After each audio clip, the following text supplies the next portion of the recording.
नेकपा एमालेका अध्यक्ष केपी शर्मा ओलीले संसदलाई निकम्मा बनाएर भत्ता खाने थलोको रूपमा मात्र प्रयोग गरिएको बताउनु भएको छ। शनिबार काठमाडौँमा नेपाल निजामती कर्मचारी संगठनको 11औं राष्ट्रिय अधिवेशन उद्घाटन गर्दै ओलीले मुद्दा लडेर ल्याइएको संसदलाई गठबन्धन दलले निकम्मा बनाएको र भत्ता खाने बाहेक कुनै काम हुन नसकेको बताउनु भएको हो। उहाँले विगतको जनादेश खण्डन भइसकेकाले नयाँ जनादेशमा जानुपर्ने अनिवार्य रहेको जिकिर गर्नुभयो। त्यस्तै ओलीले आगामी निर्वाचनमा एमाले एक्लैले बहुमत ल्याउने दाबी गर्नुभयो। एमालेलाई चुनाव जित्नका लागि जनता बाहेक कसैको आवश्यकता नरहेको उहाँको भनाइ छ। उहाँले एमालेले चुनाव जित्ने भएकाले नै गठबन्धनको सरकार निर्वाचनबाट भाग्न खोजेको तर्क गर्नुभयो। वर्तमान सरकार 5 जना न्यायाधीशले नियुक्त गरेको बालुवाको मुला जस्तै भएको टिप्पणी गर्दै जनताको अभिमतबाट उखेलेर मिल्काइदिने उहाँले बताउनुभयो। त्यस्तै उहाँले सत्ताले उन्माद जन्माउने भन्दै अहिले सत्तामा पुगेका दलहरू र सरकारमा रहेको मन्त्रीहरूलाई सत्ताको उन्माद लागेको उल्लेख गर्नुभयो। खासै स्ट्रेन्थ नभएका, केही पनि नभएका व्यक्तिहरू पनि झुक्कल पुक्कल अनेक जाल टिक्डम आदि इत्यादि परमादेश जारी भएका बखत यस्ता हुलमालमा त्यस्ता मान्छेहरू पनि पावरमा पुग्न सक्छ। त्यसरी पावरमा पुग्यो भने त्यस्ता मान्छेहरूमा उन्माद चढ्न सक्छ र त्यो उन्मादले देशको हित, जनताको हित, लोकतन्त्र, लोकतान्त्रिक प्रणाली, त्यसको रक्षा, संविधानको रक्षा, त्यसको सही कार्यान्वयन पट्टी वास्ता गर्दैन। मै सबको छु, मै शक्तिशाली छु भन्ने ठान्छ। त्यसरी ठानेर उसले अहङ्कार देखाउँछ। कहिले कहिले तपाईँहरूले यसो टेलिभिजनमा हेर्दा त्यो अचम्म लाग्दैन? कहिले कहिले मन्त्रीका भाषण देख्दा गर्छ मन्त्री। अनि तपाईँहरूलाई अचम्म लाग्दैन? क्या मन्त्री, कहाँबाट आयो यस्तो मन्त्री, कसरी आयो यस्तो मन्त्री? अचम्म लाग्दैन? कस्तो कस्तो मान्छे अखाडामा कुस्ती खेल्न पस्दैछ कि रेस्लिङको रिङमा पस्दैछ कि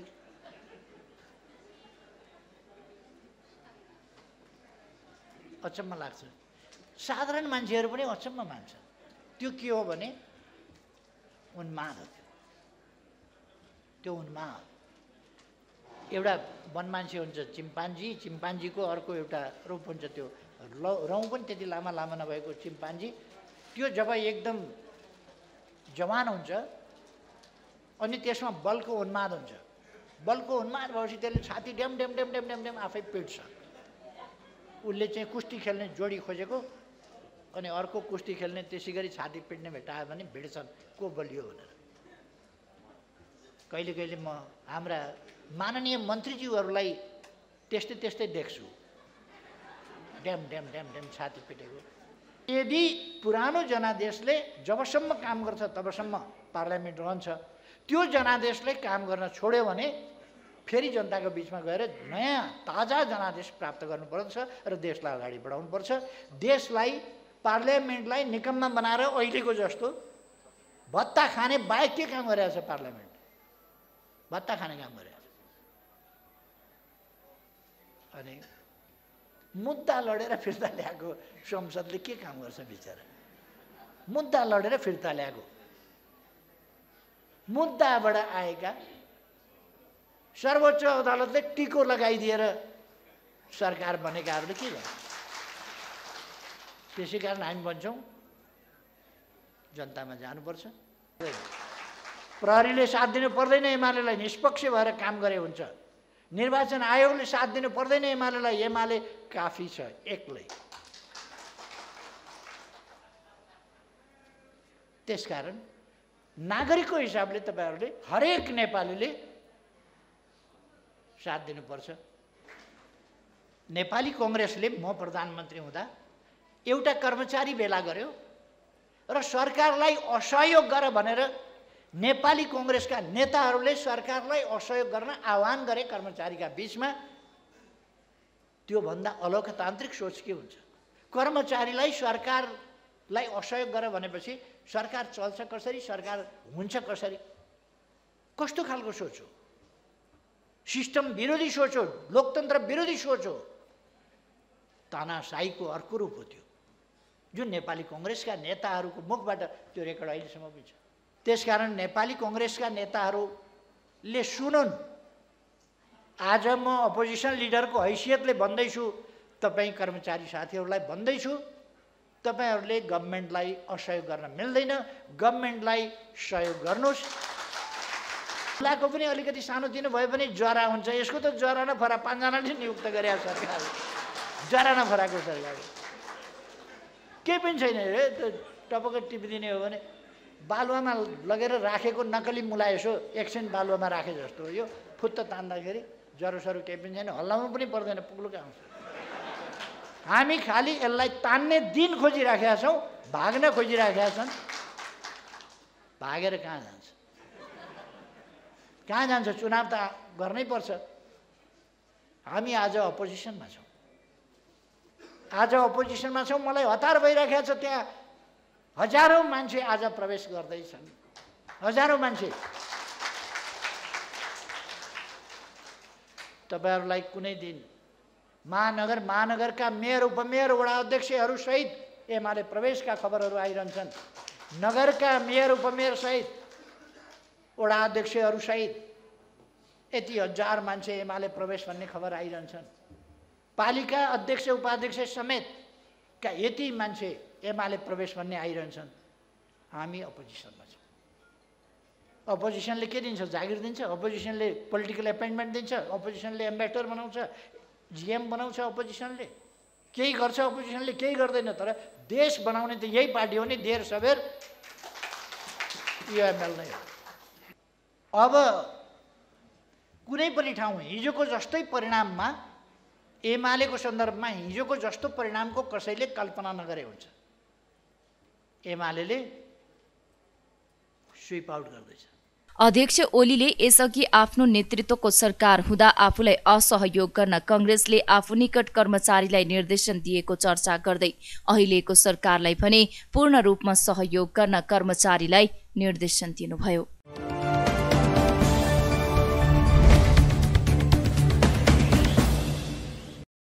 नेकपा माओवादी केन्द्रका अध्यक्ष पुष्पकमल दाहाल प्रचण्डले स्थानीय निर्वाचनमा पार्टी आफ्नै बलमा जित्ने गरी अगाडि बढ्ने बताउनु भएको छ।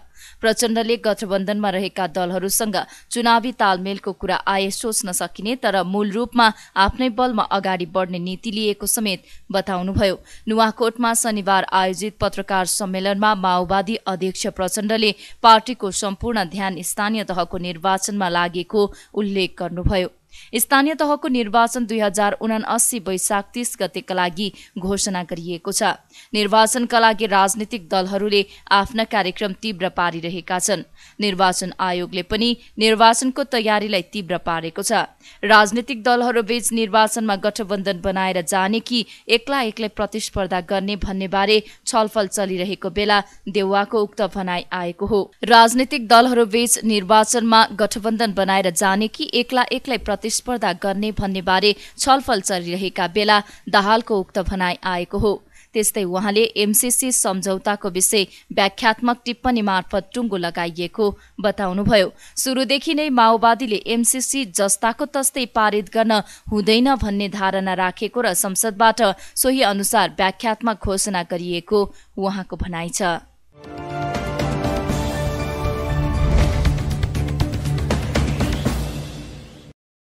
उदयपुरको त्रियुगा नगरपालिका 5 स्थित देउरी स्वास्थ्य चौकीलाई बीमा तथा बैंकिङ संस्थाहरूले एम्बुलेन्स तथा मेडिकल उपकरण हस्तान्तरण गरेका छन्। सगरमाथा इन्सुरेन्स कम्पनी तथा माछापुच्छ्रे बैंक लिमिटेडको संस्थागत सामाजिक उत्तरदायित्वको कार्य अन्तर्गत स्वास्थ्य चौकी देउरीलाई एम्बुलेन्स तथा प्रयोगशालाको उपकरण उपलब्ध गराएको हो। उदयपुर सिमेन्ट उद्योगको विशेष पहलमा सगरमाथा इन्सुरेन्स कम्पनीले राजस्व छुटसहित 15 लाख बराबरको एम्बुलेन्स र माछापुच्छ्रे बैंकले 5,65,000 बराबरको प्रयोगशालाका उपकरणहरू उपलब्ध गराएको उदयपुर सिमेन्ट उद्योगका महाप्रबन्धक गोपी गोपीकृष्ण नेउपानेले जानकारी दिनुभयो। बैंकिङ संस्थाहरूले उदयपुर सिमेन्ट उद्योगको समन्वयमा शनिबार एक समारोहका बीच देउरी स्वास्थ्य चौकीलाई एम्बुलेन्स तथा प्रयोगशालाको उपकरणहरू हस्तान्तरण गरिएको छ।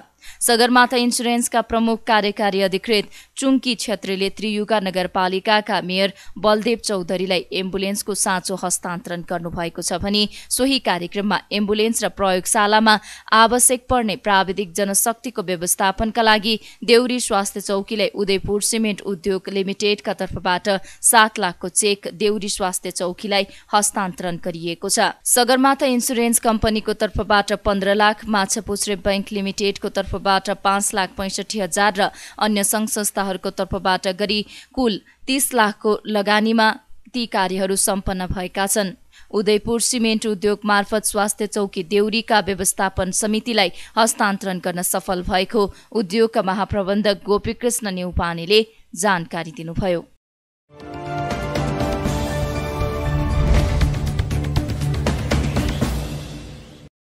एमसीसी सम्झौता राष्ट्रघाती भएको भन्दै विभिन्न साना 6 दल निकट युवा संगठनले काठमाडौँमा विरोध प्रदर्शन गरेका छन्। शनिबार काठमाडौँको माइतीघरदेखि बानेश्वरसम्म एमसीसी सम्झौता विरुद्ध उनीहरूले विरोध प्रदर्शन गरेका हुन्। प्रदर्शन गर्नेहरूमा युवा संगठन नेपाल, वैज्ञानिक समाजवादी युवा लीग नेपाल, अखिल नेपाल युवक संघ, वाइसेल समाजवादी लगायत रहेका छन्। उनीहरूले मुलुकको हित विपरीतको एमसीसीलाई तत्काल खारेज गर्नुपर्ने माग समेत गरेका छन्।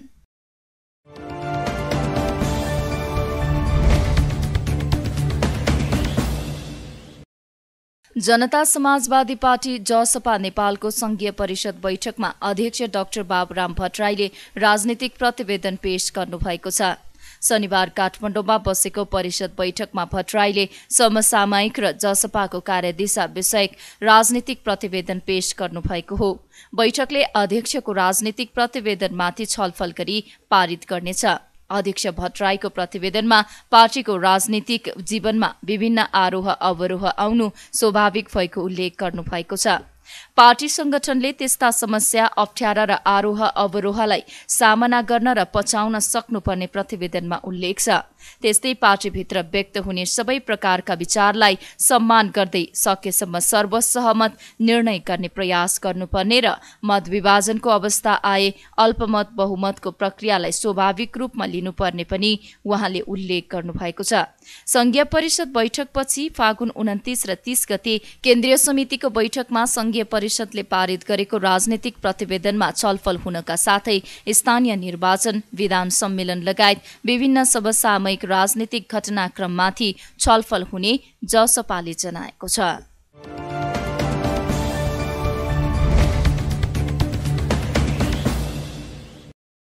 नेकपा एकीकृत समाजवादीका सम्मानित नेता झलनाथ खनालले निर्वाचनमा पैसाको बोरा बोक्नेलाई जनताले लखेट्नुपर्ने बताउनु भएको छ। शनिबार काठमाडौँमा पार्टीको इलाम काठमाडौँ सम्पर्क मञ्चको भेलालाई सम्बोधन गर्दै खनालले आगामी चुनावमा कंग्रेस र एमाले पैसा बोकेर जाने तयारी गरेको भन्दै निर्वाचनमा पैसाको बोरा बोक्नेलाई जनताले लखेट्नुपर्ने बताउनु भएको हो। उहाँले कंग्रेसका एक समूह र एमाले आफूलाई निर्वाचनमा 1 नम्बरमा हराउने निर्णय नै गरेको समेत बताउनुभयो। कंग्रेसभित्र प्रधानमन्त्री एकताबद्ध भएर नै जानुपर्ने पक्षमा रहेको र अर्को पक्ष भने पैसा बोकेर भए पनि अरूलाई हराउने पक्षमा रहेको उहाँले बताउनुभयो। खनालले चुनावमा पराजयको डरले आफूहरू नभाग्ने भन्दै पार्टीको नीतिका साथ जनतामाझ जाने उल्लेख गर्नुभयो। त्यस्तै उहाँले जनतालाई भ्रममा पारेर नभई व्यावहारिक रूपमा नै सम्भव हुने कुरा लिएर निर्वाचनमा होमिने धारणा राख्नुभयो। अब चुनावमा विभिन्न खालका शक्तिहरू अहिले आउँदैछन्। एउटा काङ्ग्रेस, अब काङ्ग्रेस त बोरामा नै पैसा बोकेर आउँछ, बोरामै पैसा बोकेर आउँछ। उनीहरूको चरित्र पनि त्यस्तै हो। उनीहरूले त्यही ढङ्गले बढी गर्छन् पनि। हामी सबै जित्छौँ भनिरहेको छ नि केही काङ्ग्रेसहरूले। त्यो सबै धाक के हो भने पैसाको धाक हो, अरू केहीको पनि होइन। तर कतिपय अब काङ्ग्रेसहरू खास गरी प्रधानमन्त्री चाहिँ होइन, हामी एकताबद्ध भएरै जानुपर्छ है, यो गठबन्धन कायम राखेर जानुपर्छ है भनेर भन्दैछन्। कङ्ग्रेसको त दुईटा जात प्रष्ट छ। अब नेतृत्वले जे निर्णय गर्छ त्यही हुन्छ। अब त्यो सबै ठाउँमा हर वार्डमा हुन्छ कि हुँदैन त्यो हामीले हेर्नुपर्छ। जहाँ सम्भव हुन्छ त्यहाँ गर्ने हामीले। सबै ठाउँ सम्भव भएन भने, जहाँ सम्भव हुँदैन भने त्यहाँ एक्लै जाने। पहल गरेर मिलिनु अहिले एक्लै परियो के हुन्छ हारिन्छ होला क्या भनेर चुप लाग्ने कुरा छैन। हामी भिड्नुपर्छ, जति मात्रामा सकिन्छ त्यहाँबाट सुरु गर्नुपर्छ। नेक्स्ट इलेक्सनमा हामी पक्का जित्छौँ, अहिले तयारीको कुरा हो। त्यसो हुनाले हामीले अहिले नै सकेसम्म जित्ने हिसाबले तयारी गर्ने, अब कति मात्रामा सकिन्छ त्यो हिसाबले हामीले अगाडि बढ्ने, त्यो ढङ्गले अगाडि बढ्नुपर्छ। तर यसरी बढ्दा अरू बोरामा पैसा लिएर आउँछन्, अब केपी ओली पनि बोरामा पैसा लिएर जान्छन्। अस्ति एउटा बैठक भयो यहाँ, खास गरी चाहिँ काङ्ग्रेसका मान्छेहरू, काङ्ग्रेसका ती मान्छेहरू जो अहिले एकता चाहँदैन, तिनीहरूले एउटा बैठक गरे। त्यो बैठकमा विभिन्न को मान्छेलाई हराउने भन्दा नम्बर 1 मा झलनाथ खनाल पर्यो, हराउने नम्बर 1। अनि अब उनीहरूले त्यही ढङ्गले प्रयत्न गर्छन् त्यहाँ है। अर्को अब एमालेको अर्को बैठक हो र बैठक गरेर उनीहरूले के गरे भन्दाखेरि कहाँबाट क्याम्पेन सुरु गर्ने भन्दा इलाम क्षेत्र नम्बर 1 बाट र केपी ओलीलाई लाने अरे उनीहरूले 6 गते त्यहाँ फिक्कलमा एउटा सभा गर्छन् अरे। त्यो सभा कत्रो गर्छन्, कतिजना भेला हुन्छन् त्यो हेर्न बाँकी नै छ। तर चाहिँ नि उनीहरू त्यसो गर्दैछन् र त्यति मात्र होइन, उनीहरूले पनि बोरामै यो पैसा लाने है। यहाँ त एउटै केसबाट 18 अरब खाएको कुरा आइरहेछ। अब हामीले समातेर जेल हाल्न त सकेका छैनौँ है, त्यो कुरा बिस्तारै होला। तर चाहिँ नि उनीहरूसँग नि बोरामा पैसा छ। त्यसो हुनाले हामी, तर हाम्रो पार्टी भनेको चाहिँ सर्वहारा वर्गको पार्टी हो, यो श्रमिक जनताको पार्टी हो। हामी बोरामा पैसा होइन खल्तीमा पैसा लिएर पनि हिँड्न सक्दैनौँ। त्यसो हुनाले हामीले चाहिँ नि एउटा चाहिँ नि नीतिको कुरा अगाडि सारेर, विचारको कुरा अगाडि सारेर, प्रतिबद्धताको कुरा अगाडि सारेर, नैतिकताको कुरा अगाडि सारेर, प्रगति र समृद्धिका कुराहरू अगाडि सारेर जो व्यावहारिक रूपले हामी गर्न सक्छौँ। हामी बाटो बनाउँछौँ, हामी स्कुल बनाउँछौँ, हामी के अरे हेल्थ पोस्टहरू बनाउँछौँ, हामी चाहिँ नि गाउँमा बिजुली ल्याउँछौँ होइन, खानेपानीका योजनाहरू बनाउँछौँ र जनताको हित जे गर्दा हुन्छ हामी त्यो कुरा गरेर लान्छौँ। हामी कुनै झाँसा दिएर, विभिन्न खालका त्यो चकमा दिएर, मान्छेलाई भ्रम पारेर त्यो ढङ्गले चाहिँ हामी काम गर्दैनौँ। र हामीले त्यो कार्यदिशालाई बचाउनुको लागि, त्यसलाई रक्षा गर्नुको लागि, त्यसलाई विकास गर्नुको लागि हामीले चाहिँ यो विद्रोह गरेर नयाँ पार्टी बनाएको हो। र यो विद्रोह भइसकेपछि अहिले 6 महिना भयो। 6 महिनाको बिचमा एउटा राष्ट्रव्यापी पार्टी हामीले बनाइसक्यौँ। अर्को 6 महिनामा यो पार्टी कस्तो हुन्छ, अर्को 1 वर्षमा यो पार्टी कत्रो हुन्छ, यही गतिबाट अगाडि बढ्यौँ भने 1 वर्ष, 2 वर्ष, 3 वर्षको बिचमा यो देशको सबभन्दा ठुलो र अग्रगामी पार्टी हाम्रो पार्टी हुनेछ। त्यो कुरा कसैले पनि रोक्न सक्दैन। खनालले यही गतिमा पार्टी अघि बढे 2-3 वर्षभित्र आफ्नो पार्टी मुलुकको पहिलो पार्टी हुने दाबी समेत गर्नुभयो।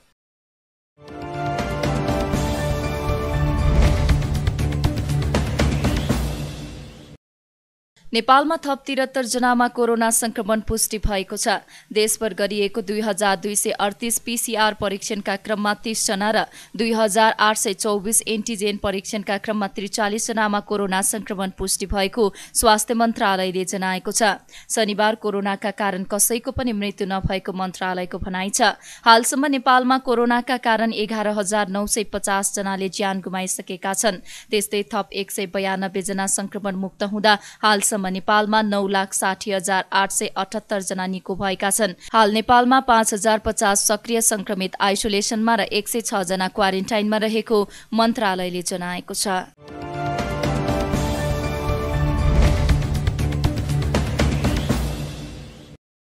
नेकपा एमालेका वरिष्ठ उपाध्यक्ष ईश्वर पोखरेलले राष्ट्रिय राजनीति 2 ध्रुवमा विभाजित हुनु विडम्बना भएको बताउनु भएको छ। शनिबार काठमाडौँको विश्व शान्ति चिरन मिलन क्याम्पसको रजत जयन्तीका अवसरमा पोखरेलले राजनीति 2 ध्रुवमा विभाजित हुँदा मुलुकको समृद्धि र विकासमा बाधा पुगिरहेको बताउनु भएको हो। उहाँले एमाले सदैव मुलुकको विकासको बाटोमा अग्रसर रहेको र अर्को ध्रुवले मुलुकको राजनीतिलाई फोहोर बनाइरहेको बताउनुभयो। उहाँले राजनीतिले बाटो बिराएका कारण नै दुर्भाग्य झेल्नु परेको धारणा राख्नुभयो। राष्ट्रिय राजनीतिमा जुन खालका समस्याहरू देखा परेका छन्, यो राष्ट्रिय राजनीति यो नेसनल पोलिटिक्स 2टा पोलमा पोलराइज भएको छ। यो विडम्बना भन्नुहोस्, दुर्भाग्य भन्नुहोस्, 2टा पोलमा पोलराइज भएको छ। एउटा पोलको लिड नेकपा एमालेले गरेको छ। मैले पनि पार्टीको प्रचार गरेको होइन, जे देखियो त्यो कुरा म भन्दैछु।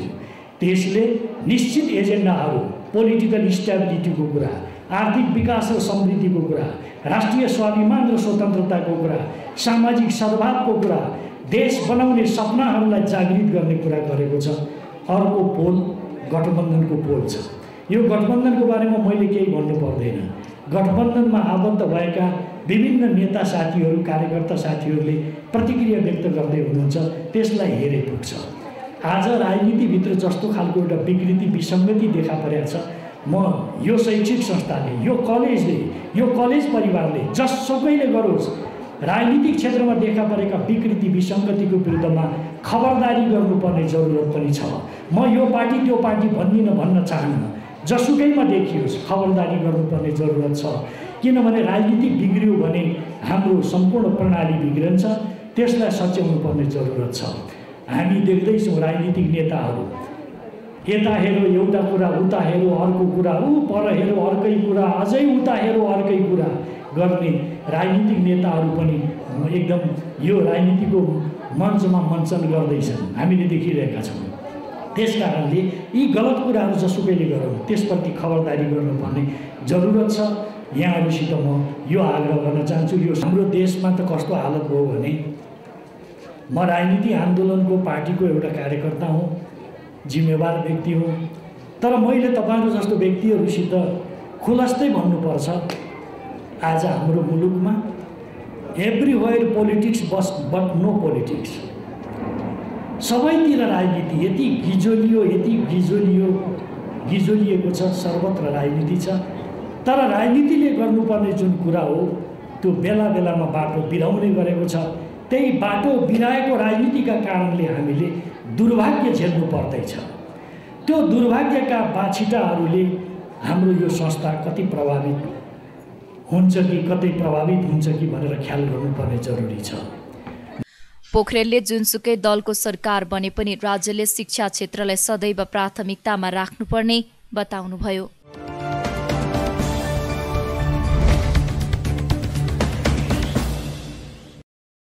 लुम्बिनी प्रदेशका आन्तरिक मामिला तथा सञ्चार मन्त्री तिलकराम शर्माले अदालतमा विचाराधीन मुद्दालाई लिएर संसद चल्न नदिनु दुःखद भएको बताउनु भएको छ।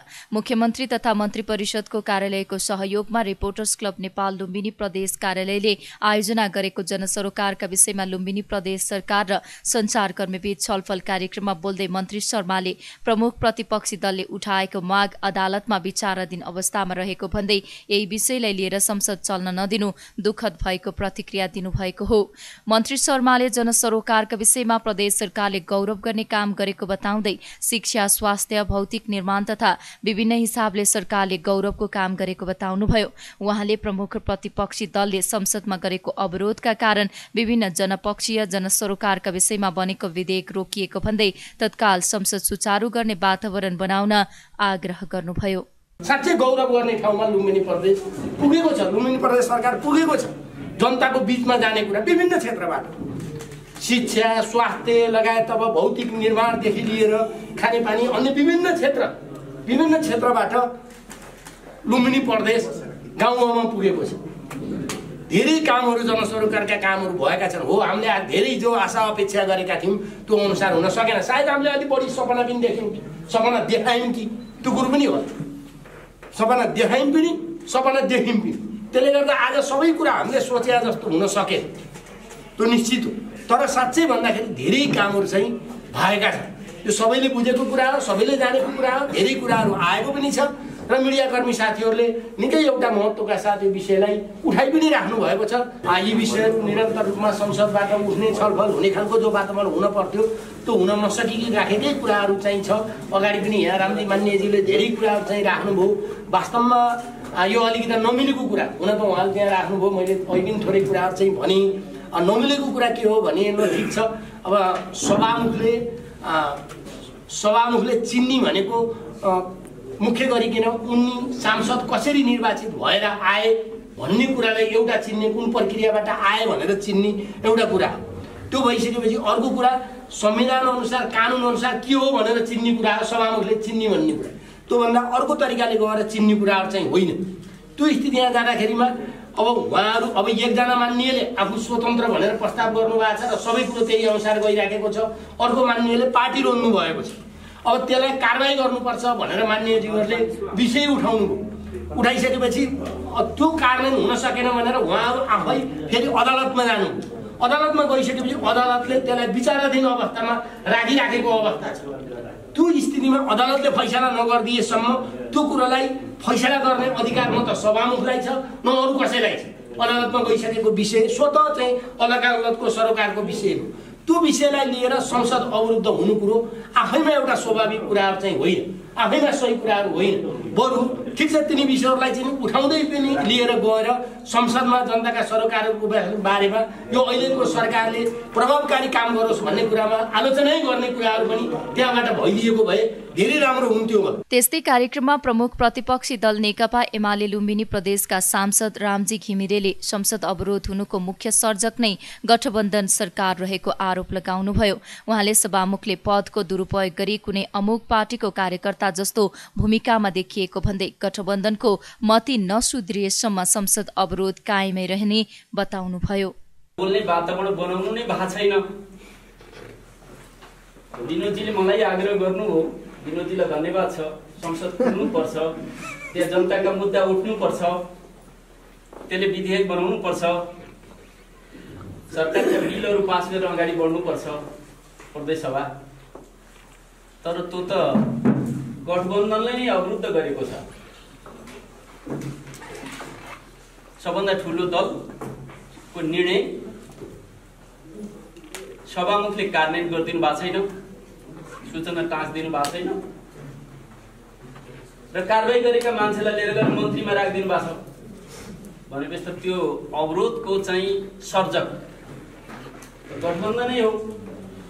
गठबन्धनको मती नफिर्किएसम्म नसुध्रेसम्म संसद जनसरोकारका चाहिँ मुद्दाहरूमा बहस गर्न सक्ने अवस्थामा छैन। त्यसको निम्ति म फेरि विनोदजीले मलाई आग्रह गर्नुभयो, मैले फेरि विनोदजीको समेत बल र तागत लिएर म गठबन्धनका जिम्मेवार मन्त्रीज्यूसँग अनुरोध गर्न चाहन्छु कि ती दुईजना अनुशासनहीन सांसदहरू जसलाई पार्टीले कारबाही गरेको छ, सभामुखको भूमिका त चाहिँ रोक्ने होइन, सभामुखसित त्यो अधिकार छैन। अमुक राजनीतिक दलको आदेश पालक बनेर कार्यकर्ता बनेर सभामुखले सूचना मात्रै टाँसिदिनु भएको छैन। उहाँको काम सूचना टाँस्ने मात्रै हो। उहाँलाई संविधानले, कानुनले, संसदको नियमावलीले दलले गरेको कारबाहीको सूचना नटाँस्ने अधिकार दिएको छैन। त्यसकारण अधिकारको दुरुपयोग गरेर सभामुखले सूचना नटाँसिदिएको कारणले संसद अवरुद्ध छ र जनसरोकारका विषयहरू त्यहाँ प्रवेश गर्न पाएका छैन। त्यसकारण गठबन्धनको चाहिँ यतातिर ध्यान जाओस् र संसद सुचारू होस्, म पनि त्यही चाहन्छु। त्यस्तै कार्यक्रममा नेकपा एकीकृत समाजवादीका केन्द्रीय सदस्य बालकृष्ण चापागाई, संघीय सभासद तथा दलित पत्रकार महासंघका अध्यक्ष विनोद पहाडी, सन्धिखर्क नगरपालिकाका मेयर कमल प्रसाद भूषाल लगायतले बोल्दै विकास निर्माण र जनताको हक हितका लागि लड्ने सवालमा सबै एकजुट हुनुपर्नेमा जोड दिएका छन्।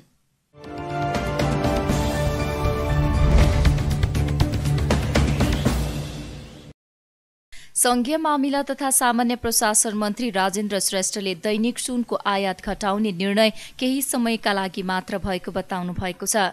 काठमाडौँ सुन चाँदी व्यवसायी संघको 19औं साधारण सभाको उद्घाटन गर्दै मन्त्री श्रेष्ठले अहिलेको विषम परिस्थितिका कारण मात्रै सुन आयातलाई 20 किलोबाट 10 किलोमा सीमित गरिएको भन्दै केही समयपछि पुनः पहिले जस्तै सुन आयात गर्न सकिने व्यवस्था गर्न पहल कदमी लिने बताउनु भएको हो। उहाँले सुन चाँदी व्यवसायीले भोग्नु परेको समस्या समाधानका लागि पनि सरकार प्रतिबद्ध रहेको धारणा राख्नुभयो। मन्त्री श्रेष्ठले सुन चाँदी व्यवसायीको शान्ति सुरक्षामा सरकारको ध्यान गएको उल्लेख गर्नुभयो। अहिले विश्वव्यापी रूपमा युक्रेन युद्धपछि समस्याहरू आएका छन्, तेलको भावहरू बढेको अवस्था छ। त्यसरी नै अब आयातको अत्यधिक चापले हाम्रो देशको भुक्तानी सन्तुलन क्रमशः कमजोर हुँदै गइरहेको अवस्था छ। स्वर्णान्तर स्थिति पनि कमजोर छ। मैले यसो भनिरहँदाखेरि व्यवसायीहरूको समस्याको चाहिँ केही होइन मैले भन्न खोजेको छैन। यी समस्याहरूलाई सामना गर्न सरकारले 20बाट 10 किलोमा घटाए भन्ने कुराहरू आयो। अब यो अस्थायी कुरा मात्रै हो। वास्तवमा अहिले सामान्यतः 70 किलो चाहिँ सुन प्रत्येक दिनका लागि आवश्यकता पर्छ भन्ने चाहिँ कुरा आएको छ। अब आधा मात्रै दिने हो भने पनि 35 किलो त दिनुपर्ने हो, तर भएको 20 किलो पनि घटेर 10 किलो भयो भन्ने रहँदाखेरि सरकारले व्यवस्थापन गर्न सकेन भन्ने कुरा नै आएको छ। यस सन्दर्भमा केही समय अहिलेको जुन एउटा आर्थिक समस्याहरू जुन युक्रेन युद्धपछि विश्वव्यापी रूपमा विभिन्न ठाउँमा देखा परिरहेको छ, यो कुराको सेटलमेन्ट सँगसँगै फेरि पनि यसलाई चाहिँ बढाउनको लागि हामीले पहलकदमी लिनेछौँ र म यसमा सुनचारी व्यवसायी सङ्घका साथीहरूसँग सहकार्य गरेर सरकारमा जरुर कुरा राख्ने नै छु र तपाईँहरूको समस्या समाधानको लागि प्रयत्न गर्नेछु भन्ने कुरा म यहाँ राख्न चाहन्छु। अब समय समयमा यो व्यवसाय अङ्गीकार गरेको व्यक्तिहरूमाथि साङ्घातिक हमलाहरू पनि हुने गरेका छ हैन। पसल तोडफोड गर्ने, जिउ ज्यान नै असर पर्ने गरी गोली प्रहार गर्नेदेखि लिएर विभिन्न खालका घटनाहरू, खास गरी चाडपर्वको बेला त्यस्तो पनि हुने गरेको छ। यस्ता कुराहरूमा पनि बिस्तारै पहिलाभन्दा अहिले त्यो अलिकति नियन्त्रित भए पनि अझै यो धेरै हिसाबले यस्ता शान्ति सुरक्षाका समस्याहरूमा पनि सरकारको ध्यान गएको छ र हामी यस सन्दर्भमा पनि तपाईँहरूका चाहिँ समस्याहरूलाई समाधान गर्न मैले आफ्नो ठाउँबाट पहलकदमी लिने नै छु। कार्यक्रममा सङ्घका अध्यक्ष सुरेश साक्याले सुनको आयात घटाउँदा सर्वसाधारणको माग बमोजिमको व्यवस्था गर्न नसकिएको बताउनुभयो।